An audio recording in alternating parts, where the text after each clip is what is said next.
దేవునామను బట్టి ఒక వ్యక్తి దేవుని స్తుతిస్తున్నాడు, గణపరుస్తున్నాడు, ఆరాధన చేస్తున్నాడు అంటే అందుకే అందరూ ఆరాధన చేయలేరు, అందరూ బలలో లేదా అందరూ దేవుని సన్నిధిలో ఉండలేరు. యోహాను సువార్త 12:3 రాయబడిన ప్రకారము లాజరు ఎప్పుడైతే ప్రభుపాదం చింత ఉన్నాడో అపోస్తల 3:8-10 ప్రకారం స్వస్థతపరచబడతారో వారు దేవుని ఆరాధన చేస్తారు.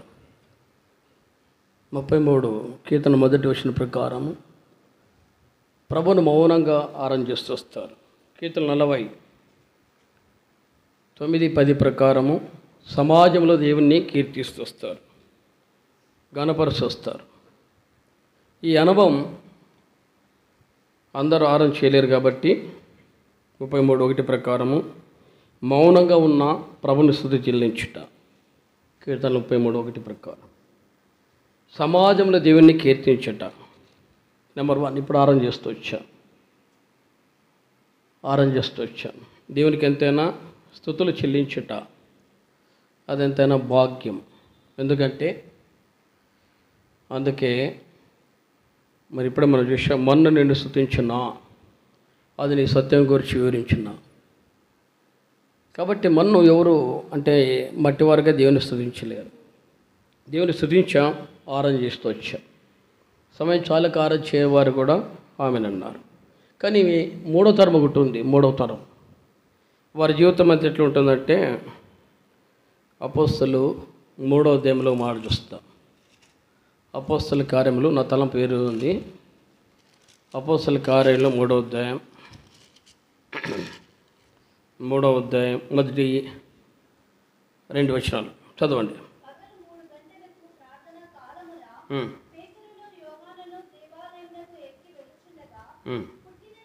పుట్టినది మొదలుకొని మోసుకొని పోబడుచుండెను.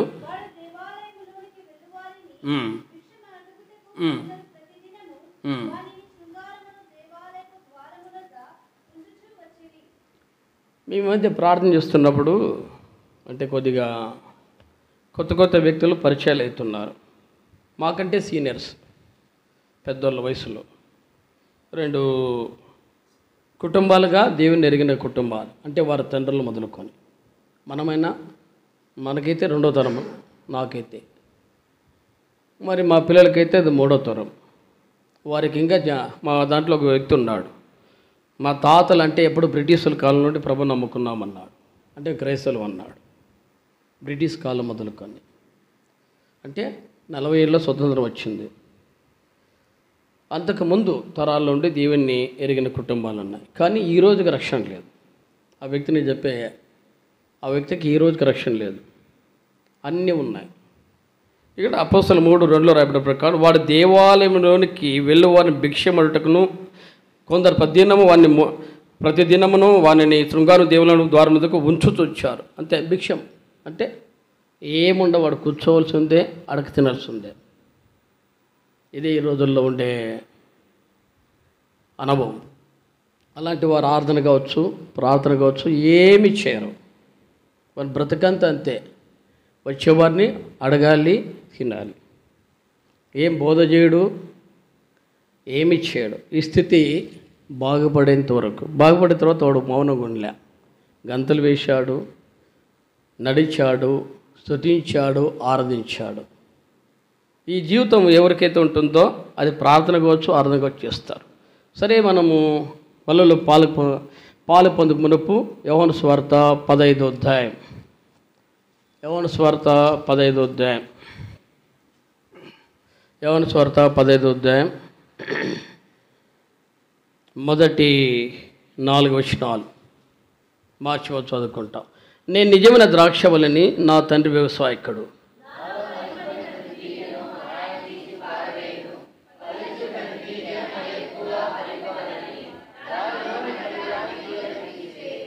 నేను మీతో చెప్పిన మాటను బట్టి మీరు ఇప్పుడు పవిత్రులై ఉన్నారు. మీ యందు నేను నిలిచెందును. తీగ ద్రాక్షవల్లిలో నిలిచి ఉంటేనే కానీ తనంత తను ఎలాగ ఫలింపదో అలాగే నా యందు నిలిచి ఉంటేనే కానీ మీరును ఫలింపరు. ఈరోజు ఏం చెప్పాలి ప్రభువా అని ప్రార్థన చేస్తురాగా 4వ వచనంలో అంటాడు, తీగె ద్రాక్షావల్లిలో నిలిచి ఉంటేనే కానీ తనంతట తాను ఎలాగూ ఫలింపదో అలాగననే నా యందు నిలిచి ఉంటేనే కానీ మీరును ఫలింపరు. 3వ వచనంలో అంటాడు, నేను మీతో చెప్పిన మాటను బట్టి మీరు ఇప్పుడు పవిత్రులై ఉన్నారు. యేసుప్రభువు వారు ఆయన ఉండింది 3.5 సంవత్సరాలు, అంటే పరిచర్య చేసింది 33.5 సంవత్సరాలు జీవించిన, 12 ఏళ్ల ప్రాయం వయసులో దేవుని ఇంటిలో పెరిగిన తర్వాత మళ్ళీ వాళ్ళ తల్లిదండ్రులు వచ్చి ఏమయ్యా నీవు ఇక్కడే ఉంటావా, మరి మా పరిస్థితి ఏమిటి అని అడిగినప్పుడు లూకాసు వార్త 2వ అధ్యాయంలో మనం చూస్తే కనబడతాయి.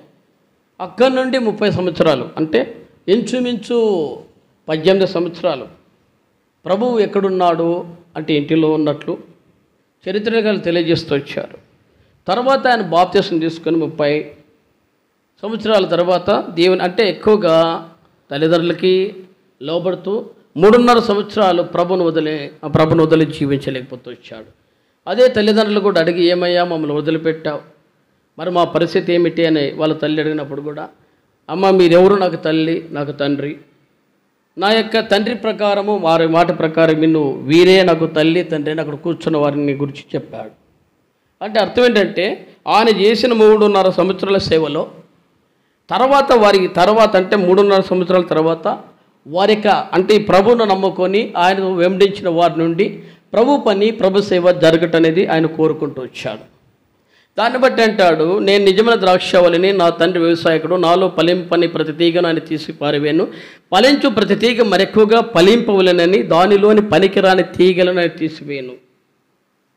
ఈరోజు అనుకున్నప్పుడు అందుకే ఒక మాట మత్తయి సువార్త 13వ అధ్యాయంలో, మత్తయి సువార్త 13వ అధ్యాయం 27 నుంచి చదవండి. మత్తయి 13:27.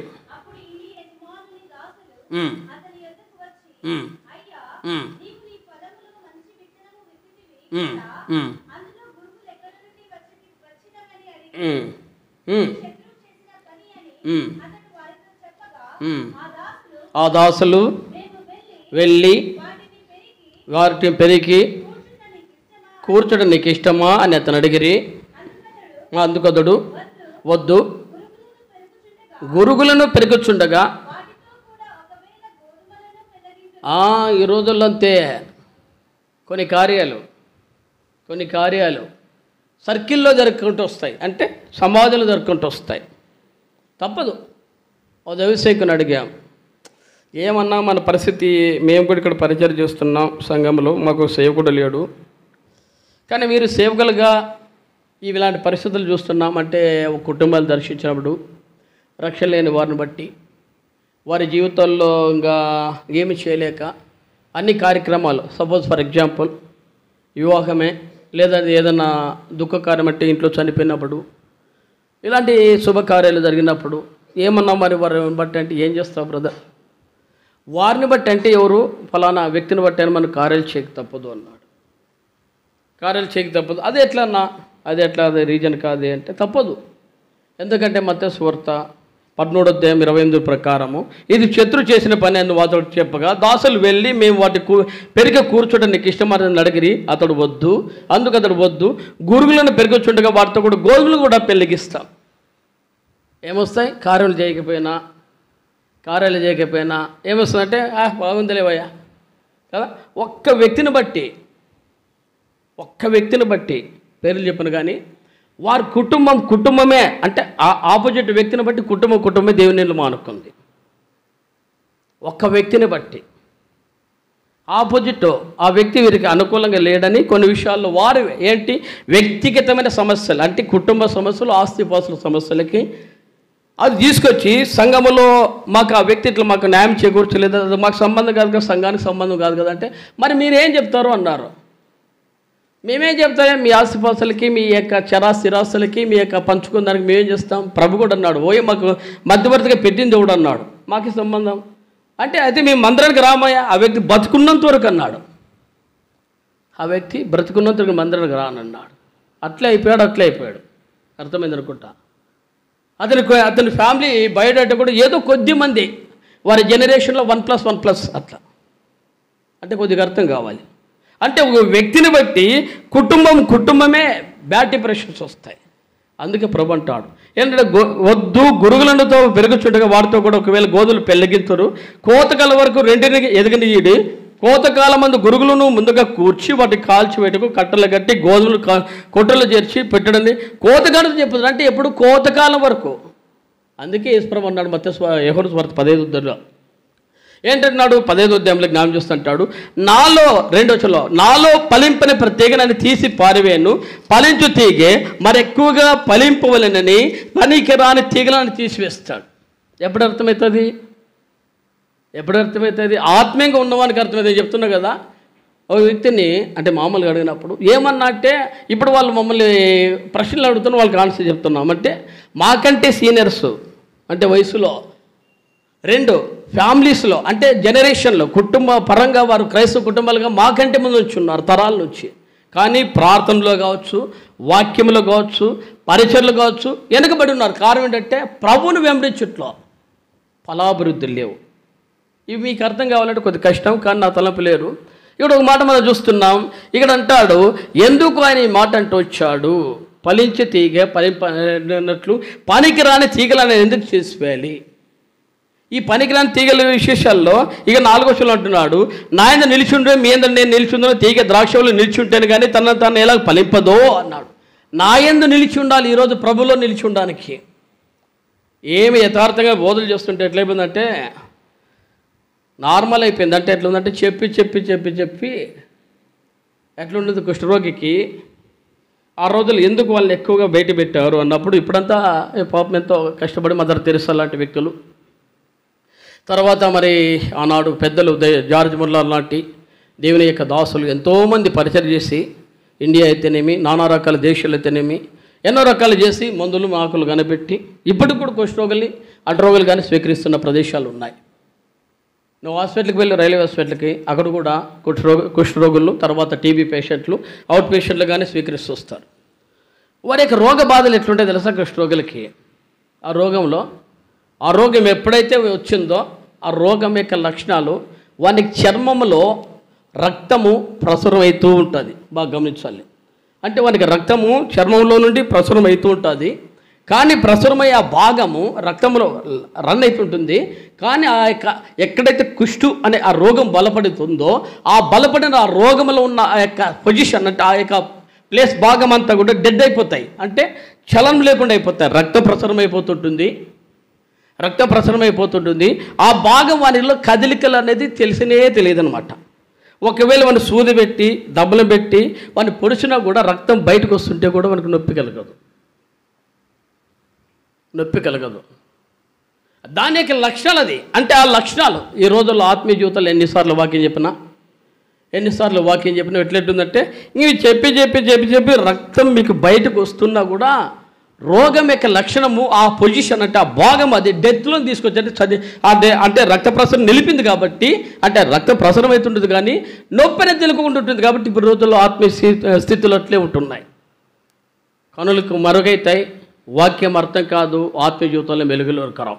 అలాంటి వారికి ఎంత బోధ చేసినా ఎంత ప్రాణం చేస్తున్నా అనుకుంటాం ప్రభా సంఘంలో రేయింబులు మొరపెడుతున్నాం. మరీ సంతోషకరమైంది. మన కొరకు ప్రార్థన చేస్తే దేవుని దాసులు ఎక్కువైపోయారు. నిజమే.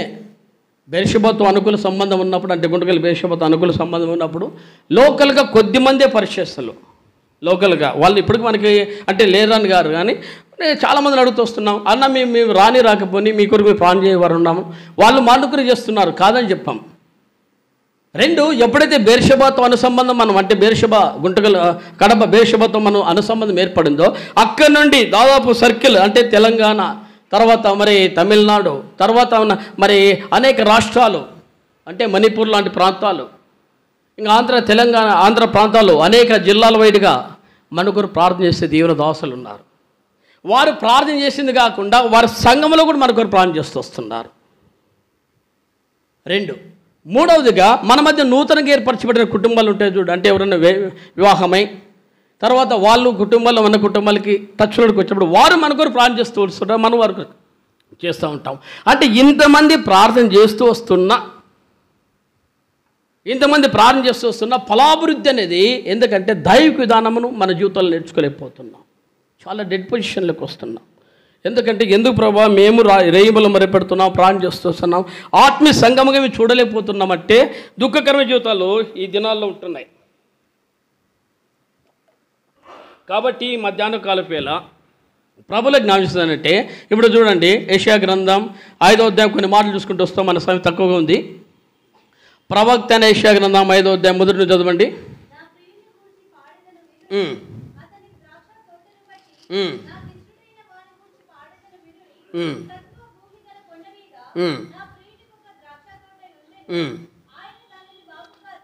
త్రవ్వి రాళ్ళను వేరి నాటెను.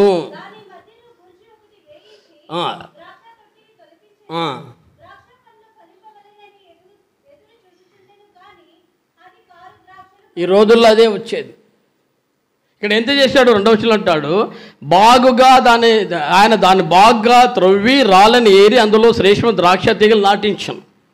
ఇశ్రాయేల్ ప్రజల యొక్క జనరేషన్ బట్టి, వారి యొక్క పూర్వత్రులను బట్టి దేవుడు ప్రవక్త యెషయా ద్వారా అయితేనేమి, యిర్మీయా ద్వారా అయితేనేమి, ఎజెకియెల్ ద్వారా అయితేనేమి, భక్తుల ద్వారా దాపు ఎన్నిసార్లు చెప్పుకుంటూ వచ్చాడు తెలుసా. దానిని ప్రార్థన చేసినప్పుడు అంటాడు, ప్రభువా మేము పెడచో పెడుతూ వచ్చామన్నాడు, ప్రభువా మేము అవిధేయులమయ్యా అన్నాడు, ప్రభువా దుర్మార్గంగా ప్రవర్తించామన్నారు.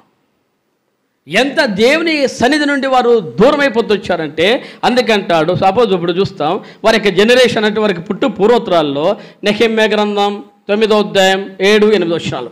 నెహెమ్యా గ్రంథం 9వ అధ్యాయం, నెహెమ్యా గ్రంథం 9వ అధ్యాయం. అబ్రహామును ఏర్పరిచి కల్దీయుల ఊరను స్థలము నుండి యువతలకి అతను రప్పించి, ఎలాంటి వాడంటే ఇతడు చూడు, కల్దీయులను ఊరు అన్న స్థలము నుండి ఇతను రప్పించి, మరి యెహోషువ గ్రంథం 24వ అధ్యాయం 2వ వచనంలో వారు ఎలాంటి వారు జ్ఞాపకం చేస్తూ వస్తాడు. యెహోషువ గ్రంథం 24వ అధ్యాయం 2వ వచనం.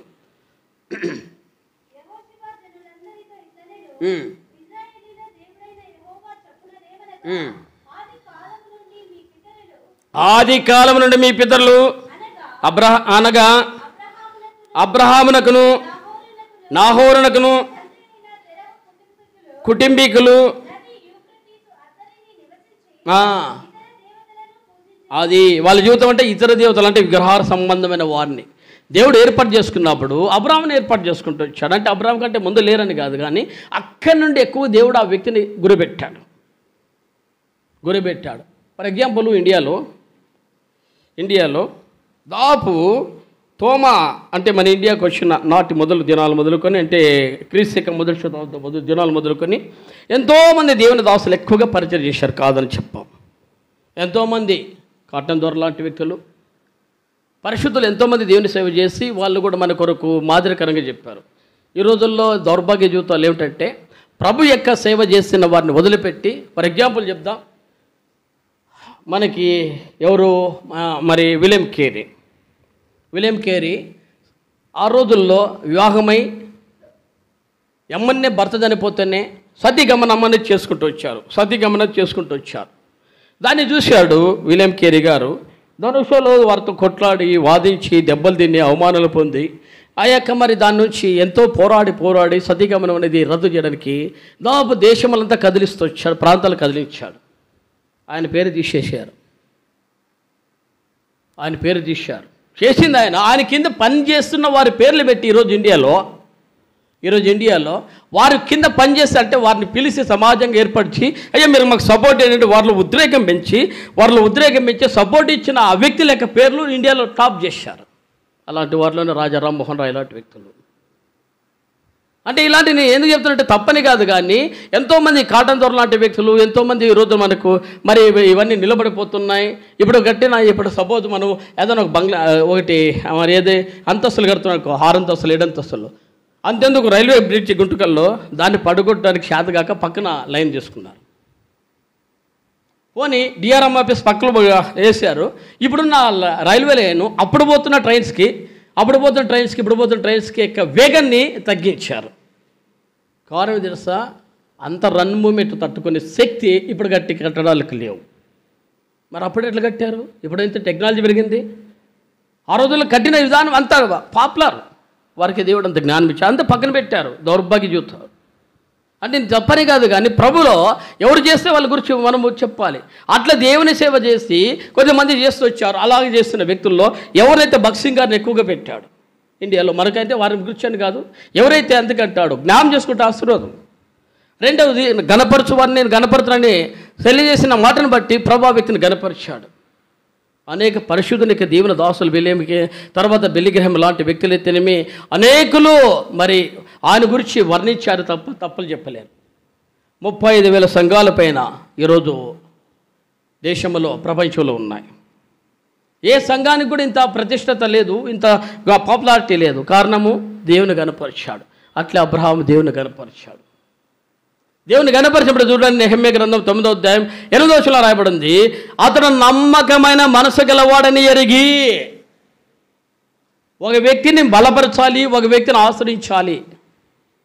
ఒక వ్యక్తిని ఎందుకు దేవుడు అబ్రహామును ఏర్పాటు చేసుకున్నాడు? యెహోషువ 24:2 ప్రకారము కల్దీలైన ఊర విగ్రహాలు కలిగిన కుటుంబం, ఆ కుటుంబంలో నుండి దేవుడు ఆ వ్యక్తిని ఏర్పాటు చేసుకుని చూసినప్పుడు కల్దీల ఊరని స్థలం నుండి ఇతరులు రప్పించదని అబ్రహాముని పేరు పెట్టినవాడు నీవే, అతడు నమ్మకమైన మనసు గలవాడని ఎరిగి అన్నాడు. నమ్మకమైన వారు ఉన్నారా చెప్పండి? దేశంలో ప్రభు కొరకు మేము ఉంటున్నామనే వారు ఎవరున్నారయ్యా కదా? ఇప్పుడు పరిస్థితులు, నిన్న కూడా పాజిటివ్ ప్రేయర్లో కొన్ని విషయాలు మనం పంచుకుంటూ వచ్చాం. కొన్ని ఇక్కడ లైవ్ రన్ అయితే కూడా కొన్ని చెప్పజాలం.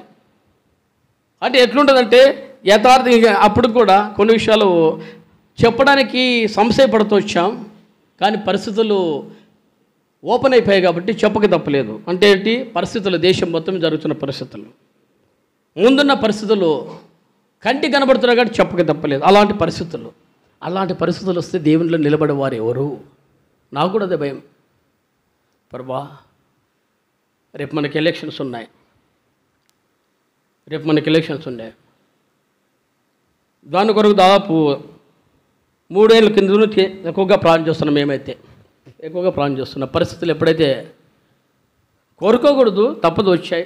దేవునికి అనుమతి, అది ఎవరి అనుమతి లేకుండా ఎవరిని ఆయన ఏర్పాటు చేయడు. ఆ అనుమతిని పొందడానికి కూడా మన మైనస్ పాయింట్లు కొన్ని ఉన్నాయి, అవి ఇప్పుడు స్వయం చాలదు. కానీ ఆ బలహీనతలు, ఆ దౌర్భాగ్య జీవితాలు రావటం బట్టి ఏదైతేనేమి ఆ వ్యక్తులు వచ్చారు. ఇప్పుడు థర్డు అతడే అనే పరిస్థితి కనబడుతున్నాయి. అంటే క్యాపిటల్గా ఇవన్నీ కనబడేటప్పుడు ఎలా అంటే రేయిమలు మొరపెడుతున్నాం, కానీ నమ్మకం అయితే తప్పదు. కానీ ఒకటి పౌలు ఎరిగినప్పుడు అపోస్తులు 9:16-18 మాట రాయబడింది. చదవండి 9వ అధ్యాయం. అది నా నామము కొరకు ఎన్ని శ్రమలు అనుభవించాలన్నా, అది ఈరోజు దేవుడు ఒక వ్యక్తిని ఏర్పాటు చేసుకుంటే ప్రభు కొరకు నిలిచి ఉండేవారు ఎవరు ఆయన నామను బట్టి భరించేవారు ఎవరు అని చూస్తొస్తాడు. అబ్రహాముని ఏర్పాటు చేసుకున్నప్పుడు కల్దీల ఊర్లో నుండి వారి తండ్రులను ఏర్పాటు చేసుకున్నప్పుడు తండ్రి వచ్చాడు తెరాహు, ఆయన కూడా దాన్ని పరిపూర్ణంగా చేయలేకపోయాడు. వారి తమ్ముడు అంటే వారి తమ్ముని కొడుకైన లోతు వచ్చాడు, ఆయన కూడా పరిపూర్ణం చేయలేకపోయాడు. కానీ అతడు మాత్రం ఎట్లున్నట్టే నమ్మకమైన మనసు గలవాడంట. ఎలా ఉన్నట్టే పరిస్థితులు బట్టి మనం ఒక మాట చూస్తాం. ఆదికాండ 13వ అధ్యాయంలో ఈ అనుభవజీవితాలు చదవండి 9వ వచనం.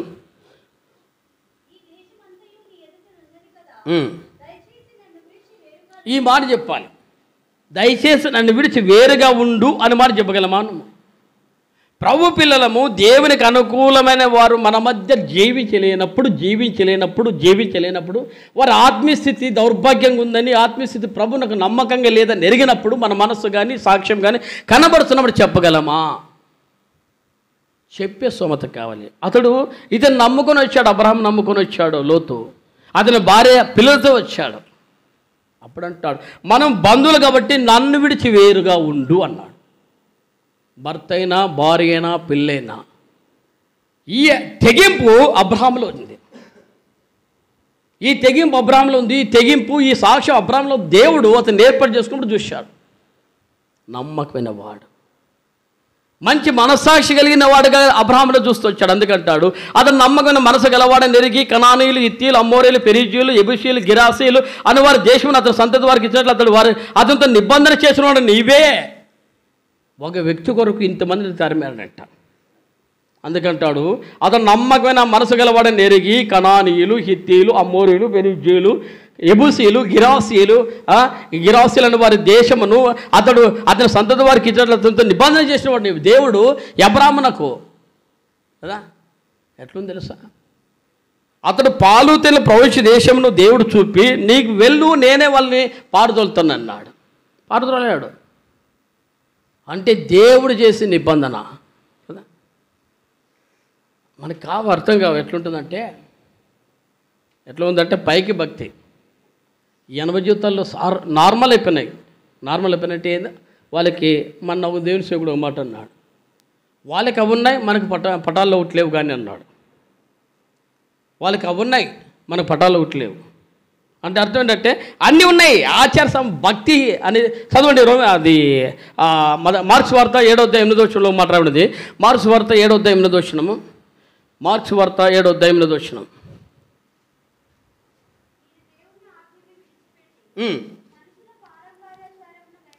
మనుషుల పారంపర్యమును గైకొనుచున్నారు అన్నాడు. ఈరోజు ఎట్లుందంట, మనుషుల పారంపర్యం అంటే అన్నీ ఉంటాయి, మనకు దేవుని వెంబడించినట్లు ఉంటుంది. కానీ దేవుని యొక్క వాక్యం సెలవుస్తుంది. మార్క్స్ వార్త 7వ అధ్యాయం 8వ వచనంలో మార్క్ 7:8 అంటాడు, మీరు దేవుని ఆజ్ఞను విడిచిపెట్టి మనుషుల పారంపర్యమును గైకొనుచున్నారు. అంటే ఈ అనుభవం ఎట్లు కనబడుతుంది తెలుసా. ఇప్పుడే మనం ఆరాధనలు కూడా చూసాం. 1 పేతురు 1:18 1 పేతురు 1:18 దాని అనుభవం పంచాడు. చదవండి. పితృపారంపరమైన అది మనం వదిలిపెట్టుకోం. అబ్రాహాం వదిలిపెట్టడానికి ఇష్టపడ్డా, ఫలించడానికి అతని జీవితంలో ఎలాంటి వాడైనా సరే సొంత అన్న కొడుకేనా, సొంత బాబాయ్ అయినా నీవు నాకు వేరుగా ఉంటావా, నేను వెళ్ళిపోతా, లేదా నువ్వు వెళ్ళిపోతావు, నేను వెళ్ళిపోతా. ఈ తెగింపు ఎప్పుడైతే వచ్చిందో దేవుడితో మాట్లాడుతూ వచ్చాడు. నమ్మకమైన వాడయ్యా నీవు, మంచి మనస్సాక్షి కలిగిన వాడయ్యా నీవు, నా కొరకు నిలిచి ఉండేవాడు నువ్వు. ఈ రోజులో మనం చెప్పగలమా? ఫలించడానికి ఎన్ని ఉన్నాయి. అందుకే అంటాడు, మనం చూస్తున్నాం మార్కు 7:8 అంటాడు, మీరు దేవుని ఆజ్ఞను విడిచిపెట్టి మనుషులు పారంపర్యమును గైకొనుచున్నారు అన్నాడు. అందుకే జ్ఞాపకం చేస్తున్నట్టు, మరియు ఆయన మీరు మీ పారంపర్యము గైకొనుటకు దేవుడు ఆజ్ఞను బొత్తిగా నిరాకరించుదురు అన్నాడు. మార్క్స్ వార్త 7:9 అంటాడు, మీరు మీ పారంపర్యమును గైకొనుటకు దేవుని ఆజ్ఞను బొత్తిగా నిరాకరింతురు అన్నాడు. మన జీవితంలో ఏంటన్నా దేవుని ఆజ్ఞను గైకొనం, అన్నీ ఉంటాయి. కాబట్టి దేవుడు నిన్ను వర్ధిల్ల చేయడు, ఆత్మీయంగా కట్టుకోలేవు. ఇది మన జీవితంలో ఉన్న దౌర్భాగ్య జీవితం. కానీ దేవుడు అబ్రహామును ఆశ్రయించి వారి కుటుంబాలు జ్ఞానం చేసుకొని పాలు తేనెలు ప్రవహించే దేశముగా కనానీయులు, హిత్తీయులు, పెరాజీయులు, గెరాసీయులు మరి ఇలాంటి వారి దాదాపు 5 తరగతి సంబంధమైన జాతుల నుండి దేవుడు వారు వల్లి కట్టి అక్కడి నుండి వారిని పెట్టి ఇది మీ దేశము స్వాస్థ్యమని పెడితే వారు ఎట్లున్నారంట. అందుకంటాడు చూడండి, మనకి మన సమయం తక్కువగా ఉంది. హెజ్కేల్ గ్రంథం 17వ అధ్యాయం రండి.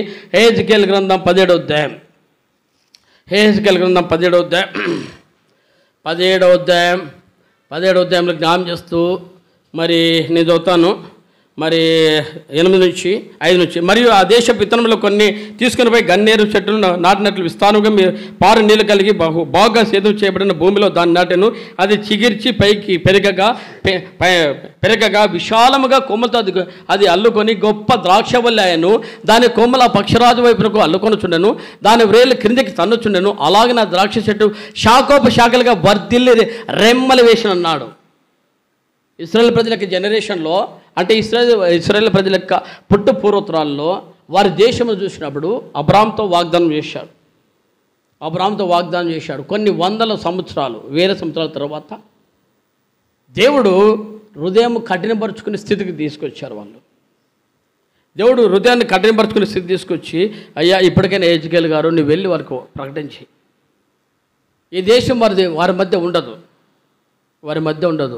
ఈ దేశంలో వారిని నేను నివసించాలని కోరుకుంటున్నాను కానీ, వారు కోరుకుంటూ వచ్చాను కానీ, ఎలాంటి ఏంటంటే వారి జీవితాల్లో అక్కడ వాళ్ళు ఎట్లా చేశారంటే ఇక్కడ అంటాడు 6వ వచనంలో, అది చిగిర్చి పైకి పెరగక విశాలముగా కొమ్ములతో అది అల్లుకొని గొప్ప ద్రాక్షవలేను, దాని కొమ్ములు ఆ పక్షరాజు వైపున అల్లుకొనుచుండు, దాని వ్రేలు కిందికి తన్నుచుండును, అలాగే ద్రాక్ష చెట్టు చాకోప శాఖలుగా వర్ధిల్లి రెమ్మల వేషను అన్నాడు. అంటే ప్రపంచ నలుమూలలో ఇశ్రాయేల్ దేశం అంటే ఎంత భయపడేవారు తెలుసా? అంత భయం పెట్టాడు. అందుకే యెహోషువ యుద్ధం చేసేటప్పుడు యెహోషువ గ్రంథం 2వ అధ్యాయంలో ఆ యొక్క రాహాబు ఇచ్చిన సాక్ష్యము, యెహోషువ గ్రంథం 2వ అధ్యాయంలో వచనం చదువమ్మ, చెప్పు, చదువు.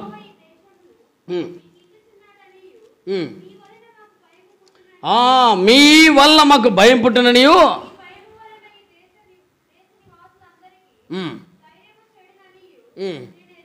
ఒక్క అంటే ఎలాంటి వారంట?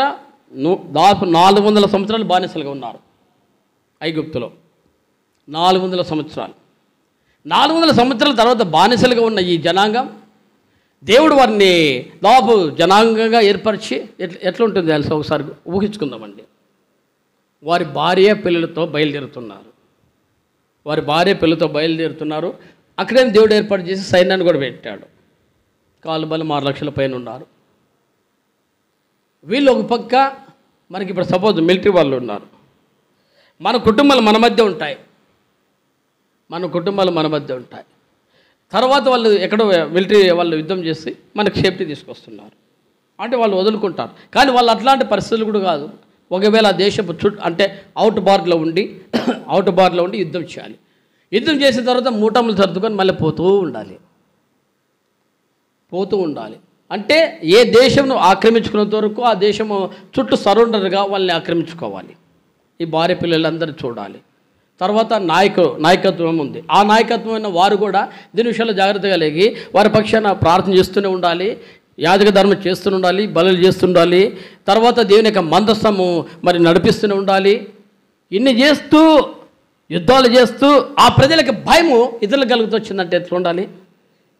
ఎలా ఉండాలి? ఆ భయము యెహోషువ 2:9 ప్రకారము ఇప్పుడు ఆ భయం లేకుండా పరిస్థితికి వచ్చింది.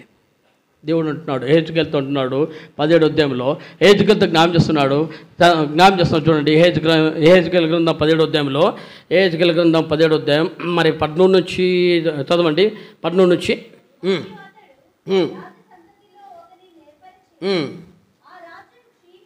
ఆ రాజ్యము క్షీణించి తిరుగుబాటు చేయలేకున్నట్లును తాను చేయించిన నిబంధనను ఆ రాజు గైకొనటం వలన అది నిలిచి ఉండనట్లు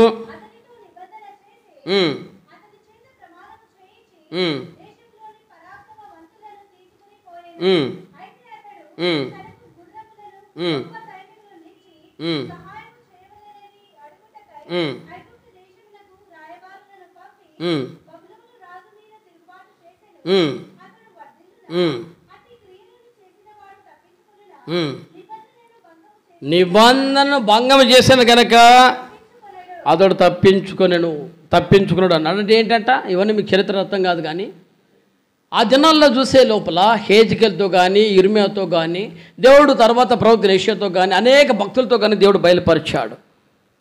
అయ్యా, ఈ దేశమును పట్టబడిపోతుంది, రాజులకు జ్ఞానం చేయి అంటే వారు దేవుణ్ణి దాసుల్ని కొట్టారు, చెరసాల్లో వేశారు. తర్వాత యాజకులు కూడా కొట్టి చంపేశారు. వాళ్ళు కొట్టి చంపారు, దేవుని సన్నిధిలోనే కొట్టి చంపేశారు. ఇలాంటి పరిస్థితి జరుగుతున్నప్పుడు దేవుడు అంటాడు, వారి హృదయం ఎలాందంట? దేవుని యొక్క వాక్యం రాబడింది నిబంధన. అందుకే అంటాడు, అదే మరి ఇప్పుడు మనం చూస్తాం నెహెమ్యా గ్రంథం 9వ అధ్యాయంలోనే ఇంకొక మాట కూడా చూస్తాం. నెహెమ్యా గ్రంథం 9వ అధ్యాయంలోనే 17వ వచనం కూడా చదవండి. నెహెమ్యా 9:17. వారు విధేయులకు మనసు లేని వారై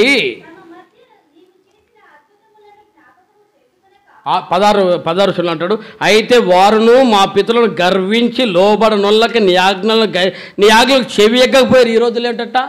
ఆజ్ఞకు అతిక్రమించువారు. దేవుని ఆజ్ఞని ఏమాత్రం పెడుతొస్తారు.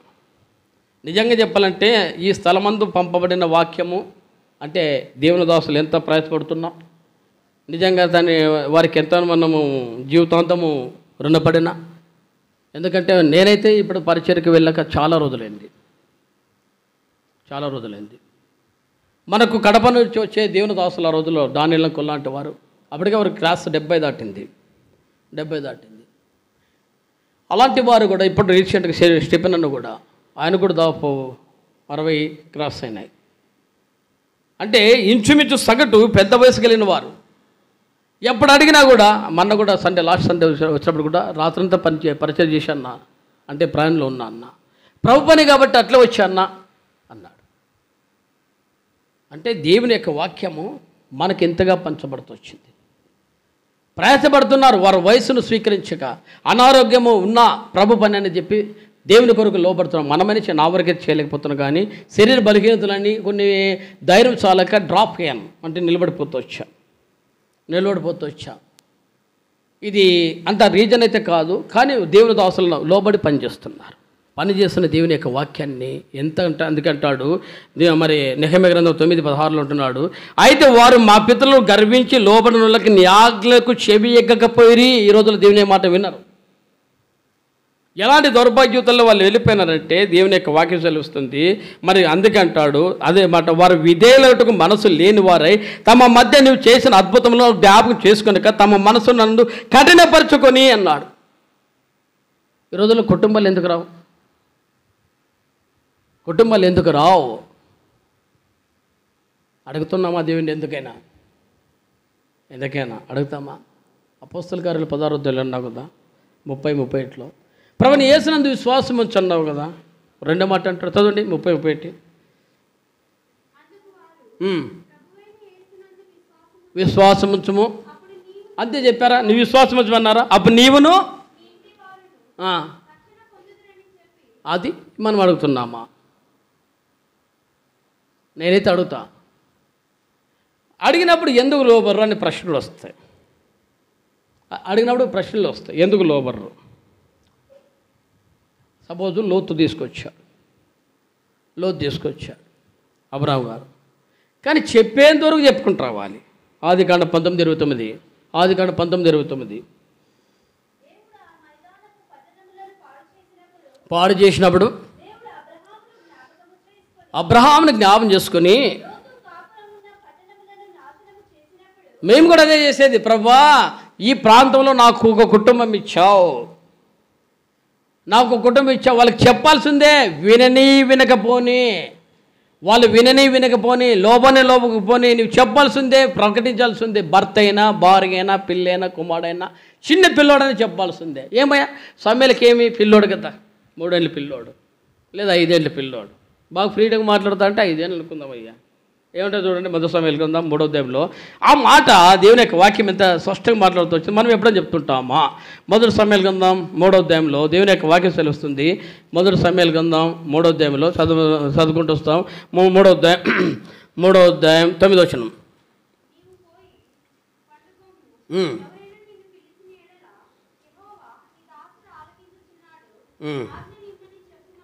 ఇప్పుడు 11వ చదువు టైం లేదు. అంతటా యెహోవా మరి సమయలతో ఇలాగ సెలవిచ్చాను. ఇవన్నీ జ్ఞానం చేసిన తర్వాత ఏంటంటే దేవుని యొక్క వాక్యం సెలవిస్తుంది. మరి ఆదిన ఏలేక ఇంటి వారి గురించి చెప్పిందంటే వారి మీద రప్పింది దాన్ని చేయి మొదలుపెట్టి ముగిద్దునని జ్ఞానం చేసినప్పుడు ఏమంటున్నాడు? మరి జ్ఞానం చేస్తూ 15వ వచనం, తర్వాత సమయాలు ఉదయం వరకు పండుకొని లేచి యెహోవా మందిరపు తలుపులు తీసేను కానీ భయపడి తన కలిగిన దర్శనం సంగతి ఏలీతో చెప్పకపోయాను. చిన్న పిల్లోడు భయపడినాడు. మనకి ఏ దర్శనాలు వస్తాయి చెప్పండి అయ్యా, నిజంగా చెప్దాం. నేనైనా మనమైనా మరీ దుఃఖకరమైంది కుటుంబం లేకపోతే వేరు. నేను అదే బాధపడతా, భయపడతా. ఎందుకంటే సింగిల్గా ఉంటే అది వేరు, బాధ్యత నుండి సహోదరులకు కూడా అది వేరు. అన్ని బాధలే. ఎందుకంటే పౌలు అందుకంటాడు, ఆయన కూడా 10వ అధ్యాయం రోమిలకు రాసినప్పుడు సంఘం గురించి చింత, ఆనాటి యొక్క ఇశ్రాయేలు ప్రజల యొక్క చింత నాకు వేదనగా ఉందన్నాడు. వారి గురించిన ప్రసవేదన తన జీవితంలో మానక ప్రాణం చేస్తారు. వాక్యం చెప్తారు. ఇప్పుడు అంటాడు మొదటి సమయాలు 3:15 అంటాడు, సమయాలు ఉదయం వరకు పండుకొని లేచి ఎక్కువ మందిరపు తలుపులు తీసాను కానీ భయపడి తన కలిగిన దర్శన సంగతి ఏలికి చెప్పకపోయాను. అయితే ఏలి సమయాలు నా కుమారుడా అని సమయాలు పిలువగా అతని చిత్తం నేను ఇక్కడ ఉన్నాను. ఏలి నీవు నీతో ఎక్కువ ఏమి సెలవిచ్చిన మరుగు చేయక దయచేసి నాతో చెప్పుము. ఆయన నీతో సెలవిచ్చిన సంగతిలో ఏదైనా నీవు మరుగు చేసినడలా అంతకంటే అధికమైన కీడు నీ కలుగజేయనని చెప్పగా, దేవుడు నీతో మాట్లాడ్డా? నీ భర్తతో ఈ మాట చెప్పని చెప్పడా? నీ భార్యతో మాట్లాడి చెప్పడా? మరి నువ్వెందుకు క్రైస్తవుడిగా మారావు? నీవెందుకు విశ్వాసగా మారావు? నీకంటే మరి చెప్పకూడదు. ఆయన రక్షించిపోతే వేరు కదా. అదే అన్నాడు. వారు పెడచో పెడుతున్నాడు ఎహెజ్కేలు దగ్గర, పెడచో పెడుతున్నారు యిర్మీయా దగ్గర, పెడచో పెడుతున్నారు ప్రవక్తల దగ్గర. ఆయన చెప్పారు వాళ్ళు ఉదయమే లేచి పెందలకి లేచి బూర బుద్దుకొని సిద్ధపరచుకొని, మనకిన్ని అకామిడేషన్ ఉన్నాయి ఆ రోజులు, అట్లా కాదు, వాళ్ళే బూర్లు సిద్ధపరచుకోవాలి, వాళ్ళే ఊర్లో వెళ్ళి దేవుని యొక్క వాక్యం ప్రకటన చేయాలి. యోనాతో చెప్పలేదు. మనం ఎప్పుడైనా అడిగింటామా? రోగాలు దుఃఖాలు వస్తే కూడా అడిగింటామా? ఏమయ్యా యోనా ఇప్పుడు పోయి ఆయన 3వ అధ్యాయంలో, ఆయన 2వ అధ్యాయంలో తీశారు సముద్రంలో, 1వ అధ్యాయంలో తీశారు సముద్రంలో పడివేశారు. ఇప్పుడు 2వ అధ్యాయం అంతా కూడా ప్లాన్ చేస్తూ వచ్చాడు. ఎందుకు నన్ను ఇక్కడ సముద్రంలో పడివేశావు, నన్ను ఎందుకు చంపలేదని అడిగింటాడు. మనకి ఏముండవు, ఏ డయాసిస్ ఉండదు, మనకి ఏ డయాసిస్ ఉండదు. అంటే ఏ యొక్క లోతన్నవ జీవితం ఉండదు. ఊరికే ఫ్రీడమ్గా మనం బ్రతకడానికి వచ్చాం. అందుకే మనం ఇప్పుడు చూసిన ప్రకారము ఎట్లుందంట, మార్కు 7:8-9 ప్రకారం పారంపర్యమైన భక్తి, అంతే, లోపల లేదు. ఎప్పుడైతే సమూయేలు మాట చెప్పాడో, ఇప్పుడు అంటున్నాడు మొదటి సమూయేలు 3వ అధ్యాయం 16లో, మొదటి సమూయేలు అయితే ఏలి సమూయేలు నా కుమారుడా అని పిలువగా, సమూయేలు పిలువగా అతను చిత్తం నేను ఇక్కడ ఉన్నాను. ఏలి నీతో ఎక్కువ ఏమి సెలవిచ్చినా మరుగు చేయక దయచేసి నాతో చెప్పు. ఆయన నీతో చెప్పి సెలవిచ్చిన సంగతులు ఏదైనా మరుగు చేసిన అంతకంటే అధికమైన కీడు అని కలిగేనని చెప్పగా, సమూయేలు దేనిని మరుగు చేయక సంగతి అంతా తెలియజెప్పాడంట. మనం చేస్తున్నామా? మన పిల్లలకైనా భర్తకైనా భార్యకైనా చెప్తావు, చెప్పకపోతే నువ్వెందుకు బలలో పాల్పొందుతావు? చెప్పకపోతే ఎందుకు నువ్వు ప్రార్థన చేస్తావు? దేవుడు నీతో మాట్లాడుతున్నాడు, చెప్పాల్సిందే. అలాంటి వాడు దుర్మార్గుడు తాగి తందనాడు ఇంటికి వస్తే ఊరికే అన్నీ మంచిగా చెయ్యదని చెప్పిన భార్యగా చేయక తప్పదు, కానీ చెప్పక తప్పదు. వాడు దుర్మార్గం తిరుగుతున్నప్పుడు దుర్మార్గుడుగా ఉంటున్నాడు. ఇప్పుడు ఏజ్కేలు చదువున్నాడు మరి 3వ అధ్యాయం 18వ అధ్యాయం దాదాపు అనేక అధ్యాయాలు అంతా కూడా చెప్పాడు. వానికి చెప్పాల్సిందే అన్నాడు, అంతే. ఏజ్కేలు కింద 18వ అధ్యాయం 18, 19, 20 కూడా బయలుపరుస్తూ వచ్చాడు. చదవండి ఏజ్కేలు 18వ అధ్యాయం 18 నుంచి.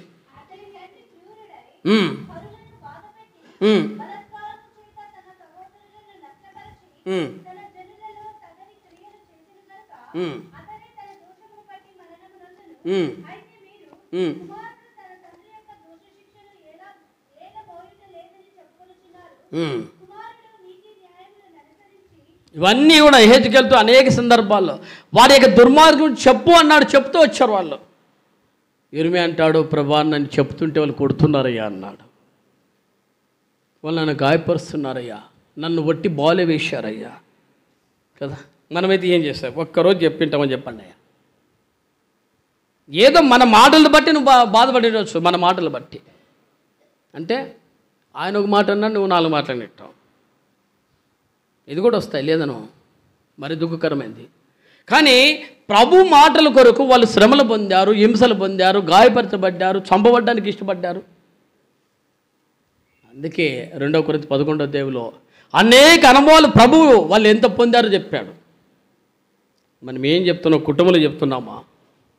భర్తతో చెప్తున్నామా? భార్యతో చెప్తున్నామా? పిల్లలతో చెప్తున్నామా? సమూయేలు చిన్న పిల్లోడు అదే చేశాడు. ఏమన్నాడు?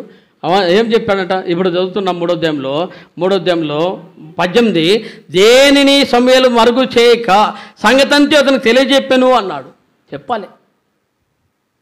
నీ పరిస్థితి, నీ కుటుంబ పరిస్థితి, నీవు ఇట్లే ఉంటే ఇట్లా చచ్చిపోతావు అని చెప్పాడంట అతడు. ఏం చెప్పాడు? సమూయేలుకి దేవుడు సెలవిచ్చిన మాట ఏంటంటే 3వ అధ్యాయం 12 నుంచి రాయబడిన ప్రకారము, 3వ అధ్యాయం 12 నుంచి రాయబడిన ప్రకారము, ఆ దినమున ఏలి యొక్క ఇంటి వారిని గురించి నేను చెప్పినదంతా వారి మీదకి రప్పించును, దాన్ని చేయి మొదలుపెట్టి దాన్ని ముగించును. తమ కుమారులు తాము జ్ఞాపకం చేసుకుని చున్నారని తాను ఎరిగి వారిని అడ్డగించలేదన్నాడు. ఆ మాట చెప్పాడంట. నీవు నీ కుమారులు క్రమశిక్షణ పెట్టలేదు అని ఏలికి చెప్పాడంట. చెప్పగలమా మనము? పెద్దలకని చెప్పాలంట. పిల్లల్లో తప్పును తప్పుగానే దిద్దాలి. ఈ రోజుల్లో ఆ బోధల్లో ఒకటి ఫలం లేదయ్యా నీ జీవితంలో, కుటుంబంలో ఫలం లేదు, ఆత్మీయ ఫలం లేదు, డెత్ ఆఫ్ పొజిషన్ అంతే, చివరి జీవితంలో ఉన్నావు. పైకి అట్లే అలా అలా ప్రాసెస్ ఎట్లుందంట, పూత వేయబడుతూ వచ్చావు. గోడ పూతమంటేది ఇది, గోడ పూతమంటేది ఈ జీవితంలో ఉంటున్నావు కాబట్టి ఈ రోజుల్లో నీవు ఆత్మీయంగా చనిపోయావు. తప్పుగానే చెప్పాలి వాడు. అందుకే మరి సమయలతో దేవుడు తెలిపించిన మాట యథార్థంగా చెప్పుకుంటూ వచ్చాడు. 3వ అధ్యాయం 12 రాబడి ప్రకారము ఎంత జ్ఞానం చేసినట్టు, ఏలి తమ కుమారులు శాపగ్రహం చేసుకొనిచున్నారని తాను ఎరిగి వారిని అడ్డగించలేదు అన్నాడు. అతని ఇంటికి నిత్యమైన శిక్ష విధించునని ఎదురు తెలియజేస్తున్నాను అన్నాడు. ఆ మాట ఓపెన్ చెప్పాడు. ఈ రోజుతో నీ సేవ నిలబడిపోయింది అన్నాడు. ఈ రోజుతో నీ కుటుంబం, అంటే ఈరోజు దేవుడు నాతో మాట్లాడుతున్నాడు, నీ కుటుంబము సేవ నుండి, పరిచయం నుండి, తర్వాత మరి ఇక్కడ నుండి వెళ్ళిపోతుంది. మరి ఇక్కడ నుంచి యాజక ధర్మం నీ కుటుంబంలో నుండి ఉండదని చెప్పాడు. చెప్పగలమా? ఈ రోజున దేవుని యొక్క వాక్యం యథార్థంగా బోధించే దమ్ము, ధైర్యము భార్యగా, భర్తగా, పిల్లలుగా ఉందా? ఇది లేకపోతే నువ్వు ఫలించావు. ఇది లేకపోతే నువ్వు ఫలించు. ఓషియా గ్రంథం 10వ అధ్యాయం 1-2 వచనాలు లో మాట రాయబడి ఉంది. మన సమయం తక్కువగా ఉంది. ఓషియా గ్రంథం 10వ అధ్యాయం 1-2 వచనాలు.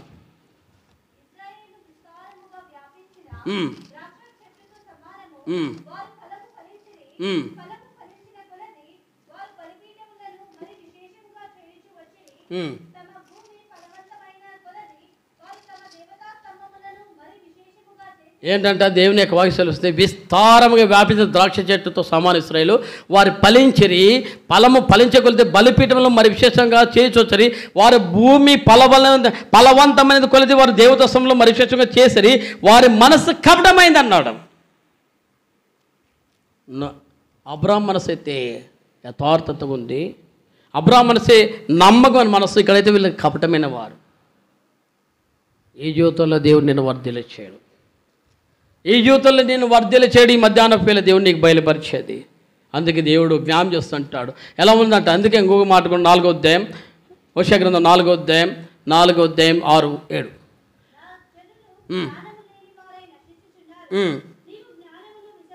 నీవు జ్ఞానమును విసర్జించదు కనుక, అంటే జ్ఞానం అంటే దేవుని యొక్క వాక్యం కానీ, పరిచర్య కానీ, ప్రార్థన కానీ, దేవుని యొక్క సన్నిధి కానీ ఏం చేసినట్ట వాళ్ళు విసర్జించే 4-6 అంటాడు. నీవు జ్ఞానం విసర్జించున్నావు కనుక నాకు యాజకుడిగా ఉండకుండా నేను విసర్జిస్తున్నాను. నీవు దేవుని ధర్మశాస్త్రం మరిచితు కనుక నేను నీ కుమారుల మరుతున్నాను. ఎప్పుడు అర్థమైతే తెలుసా వాళ్ళకి? ఎప్పుడు అర్థమైతే తెలుసా? 139 కీర్తన, 137 కీర్తన 5-6 వచనాలు.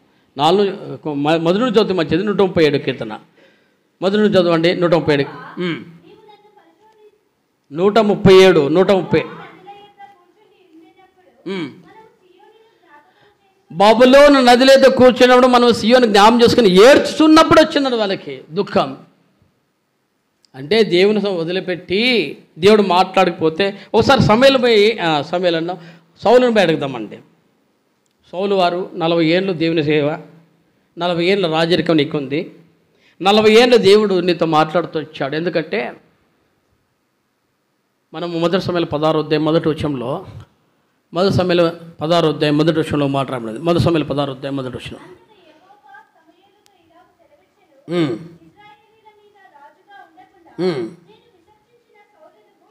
అంటే దేవుడు విసర్జించే స్థితిలోనికి దిగజారిపోయే స్థితికి సౌలు వచ్చేసాడు. ఆ వచ్చిన నాటి నుండి సమయాలు బ్రతికున్నంత వరకు ఎలా ఉండరా చదవండి. 16వ మొదటి వచనం.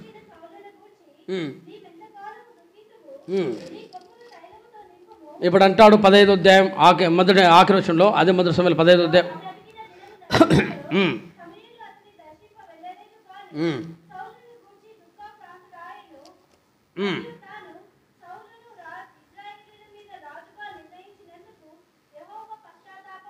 ఎలా అంటే దయాను బ్రతికిన జనములంతా సౌలు గురించి విచారం చేస్తూనే వచ్చాడు. ఈ వ్యక్తి దేవుని కొరకు నిలబడతాడా? ఎట్లంటే రక్షణ మార్పు పొందిన వ్యక్తిని గురించి సంఘం ఎక్కువ ప్రాణం చేస్తుంది. 2, పరిచర్లో ఉంటున్న వారి గురించి సంఘం ఎక్కువగా ప్రాణం చేస్తూ వస్తుంది. 3, ఏ కుటుంబం అయితే రక్షణ మార్మస్ పొందుతుందో ఆ కుటుంబం గురించి సంఘం ఎక్కువగా ప్రాణం చేస్తూ వస్తుంది. అంటే ప్రభా, ఫర్ ఎగ్జాంపుల్ చెప్దాం, మనం అనుకుంటాం అయ్యా మీ కొరకు మేము మానగ చేస్తున్నామంటాం. అంటే అందరి గురించి చేయలేకపోయినా వారి గురించి ప్రభా కసాపురంలో ఉన్న సంఘము అన్నప్పుడు, ప్రభా అక్కడ ఉన్న కుటుంబాలు అన్నప్పుడు ఆటోమేటిక్గా యాడైపోతుంది దేవుని సన్నిధికి. ఎందుకంటే ఒకసారి ఎడ్డి విలియమ్స్ సేవకుడిని గుంటకల్లో గాబ్రియెల్ కొద్ది దినాల్లో ఒక మాట అడిగారు. ఎడ్డి విలియమ్స్ సేవకుడు గుంటకల్కి వచ్చినప్పుడు ఒక సహోదరి వచ్చి తన పిల్లలతో ఓ మాట అడిగింది, అన్న నా కొరకు ప్రాణం చేయండి అన్న అంటే ప్రాణం చేశారు. అన్న మా కొరకు ప్రాణం చేస్తూ ఉండండి అన్న అనేది. ప్రాణం చేశాడు. మొదటిదేమో ప్రాణం చేశాడు, ప్రాణం చేసి పంపించాడు. పోతన్న మా కొరకు ప్రాణం చేయండి అన్న అనేది. నేను చేయనమ్మా అన్నాడు. నేను కూడా స్టన్ అయినా ఆ రోజుల్లో. అంటే ఇప్పుడు కాదు, దాపు 20-30 ఏళ్ళ క్రితం. ఏంటయ్యా దేవసేవకుడు ఈ మాట అంటే అన్నాడు ఆయన, అమ్మ నేను నీ కొరకు ప్రార్థన చేయలేను, మీ సంఘం కొరకు చేస్తూ వస్తా. ఎందుకంటే మీ కుటుంబాలు అన్ని జ్ఞాపం పెట్టుకుని నాకు చేత కాదు, నా పరిచయం వేరుంది, నా విధానం వేరుంది. అంటే దేవుని సన్నిధి అనేది తప్పకుండా ప్రార్థన చేస్తూ వస్తారు. వారి ప్రార్థన విధానంలో కూడా మానక సమయాలు బ్రతుకున్నంత ప్రార్థన చేస్తూ వచ్చాడు. మరి 8వ అధ్యాయంలో మొదటి సమయంలో 8వ అధ్యాయంలో అట్లా ఏ స్థితికి దిగజారిపోయాడంటే మొదటి సమయంలో 8వ అధ్యాయంలో మొదటి సమయంలో ఉందాం. 8వ అధ్యాయంలో దేవుని యొక్క వాక్యం సెలవిస్తుంది. ఆలోచన యెహోవా యొద్ద విచారణ చేయగా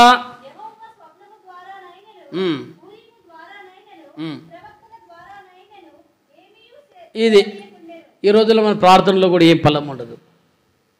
ఈ రోజుల్లో మన పరిచయలు కూడా ఏమీ ఫలం ఉండదు. కారణం ఏంటి? దేవుడు విసర్జించాడు. అందుకే 16వ అధ్యాయం, నేను విసర్జించాను, నీ వార్తను గురించి ప్రార్థన చేయొద్దు, వెళ్ళి ఇంకొకరిని అభిషేకించు అన్నాడు. మనము మన జీవితాల్లో ఎప్పుడైతే డ్రాప్ అయిపోతామో దేవుని సన్నిధి నుండి, మరి ఇప్పుడు మనం చూసి వర్షం 4:6-7 ప్రకారం ఆయన నిన్ను వదిలి పెడతాడు. నీలో ఫలములు ఉండవు. అదే ఇశ్రాయేలు ప్రజల జీవితాలకి లాస్ట్ పొజిషన్కి వచ్చిన 137లో వారు బబులోను నదులెద్ది ఏడ్చారు.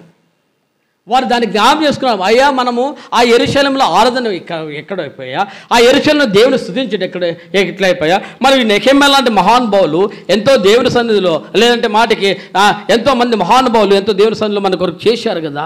సొలొమోను దినాలు మొదలుకొని, మరి హిజ్కియా దినాలు మొదలుకొని, ఏమోస్ దినాలు మొదలుకొని దేవుని పరిచయం చేస్తూ వచ్చారు. మన మందిరాలు కట్టారు, బలిపీఠాలు కట్టారు, బాగు చేస్తూ వచ్చారు కదా. ఎన్నో రాజులు వారి పతన జీవితాలు ఆరంభమైన వారి పిల్లలను వాళ్ళ దేవుని సన్నిధి తీసుకొచ్చారు కదా. కానీ ఇప్పుడు ఏమిటంటే రాజు లేడు. ఇశ్రాయేలు ప్రజలు బానిసలకు వెళ్ళిపోయారు.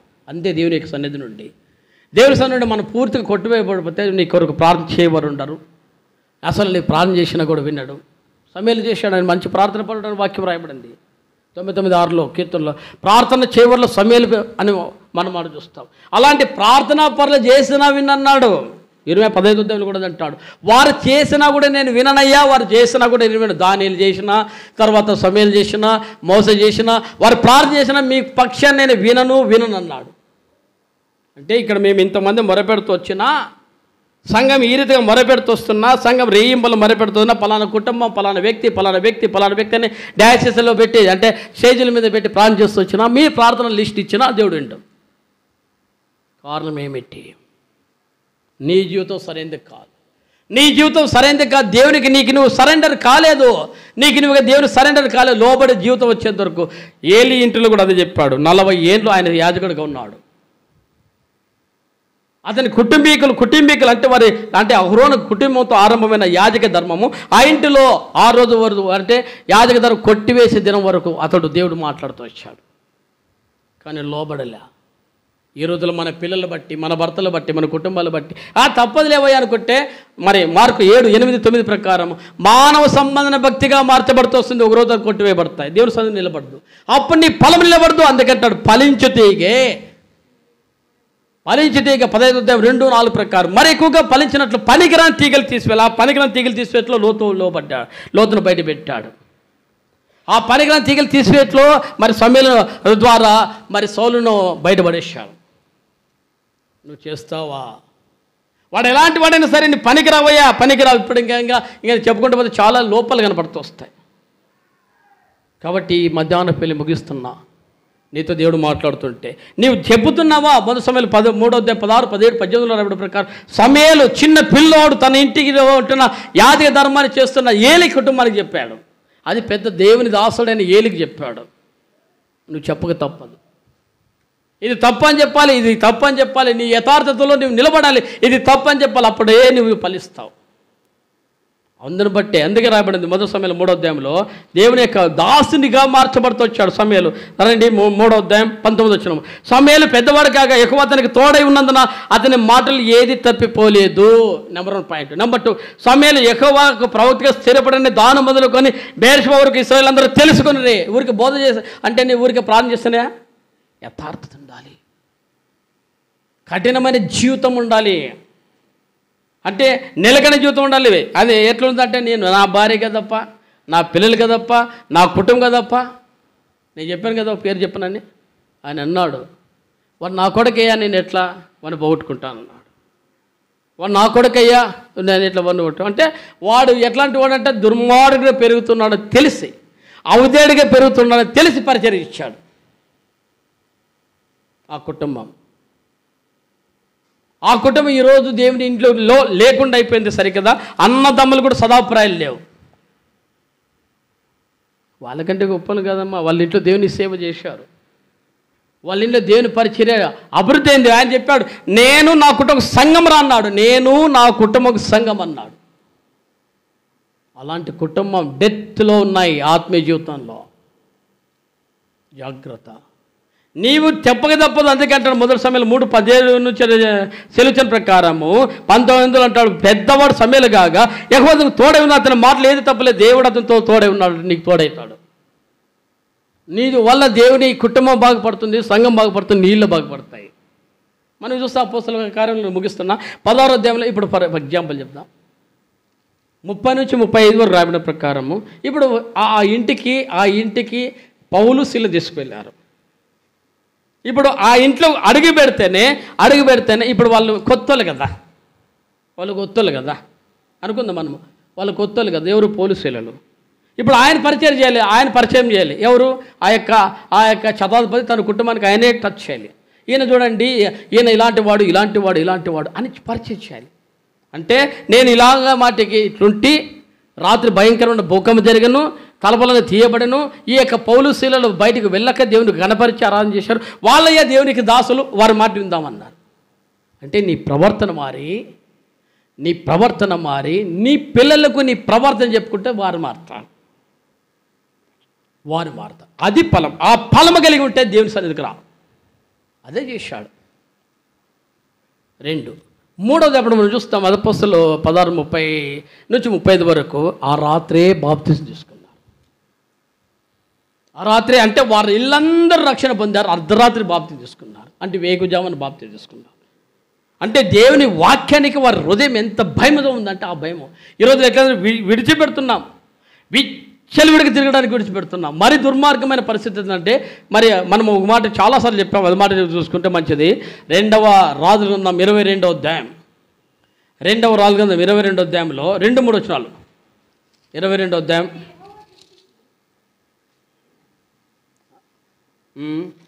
అది 2వ రాజులేనా, సారీ దినవృత్తాంతంలో రాయబడి ఉంటుంది. 2వ దినవృత్తాంతంలో 22-2-3